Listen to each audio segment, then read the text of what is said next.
Hæ, ég heiti Ásgeir Máni og ég framkvæmdastjórinn í Röst. Það sem við gerum, við fáum og endurnýtum belti sem við verðum að fara að henda eða fáum gefins og setjum fiskileiðir unnið úr fiskiróði í kringum til þess að styrkja það.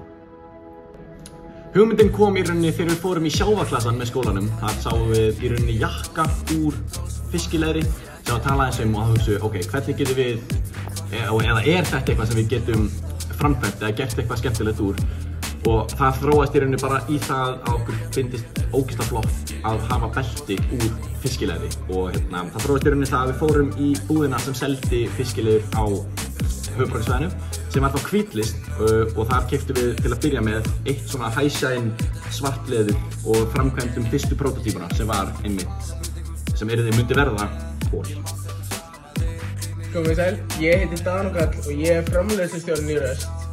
Og hér erum við staddir í Íshúsinu í Hafnarfirði, þar sem að vinnustofan okkar og ég ætla að segja ykkur aðeins frá framleiðslunni.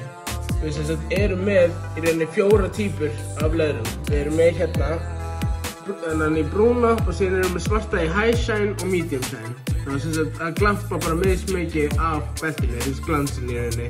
Og síðan erum við með þennan náttúrulega lit sem við notum í perlun okkar.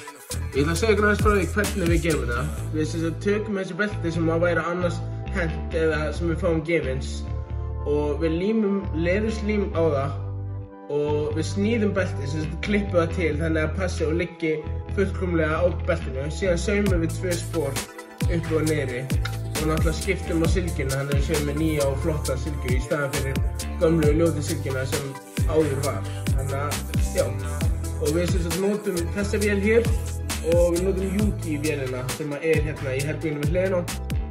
Og já, þegar við fórum í Hvítlist þá var bara tekið mjög vel á móti okkur og okkur var sýnt leðurinn og silkjurnar sem við vorum með til sölu þarna og þá sem sagt fundum við þetta svarta leður og við lögðum það sem þetta borð sem var þarna og settum silkju sem við vorum líka með þar ofan á og þá fengum við svona góða hugmynd af því hvernig fyrsta prototípan myndi líta út. Og starfsmennir í Hvítlist gaf okkur sem sagt afslátt og var bara mjög almennileg og þar í rauninni hófst ferillinn hjá Röst og þar gerðum við fyrstu prototípuna sem var Kol.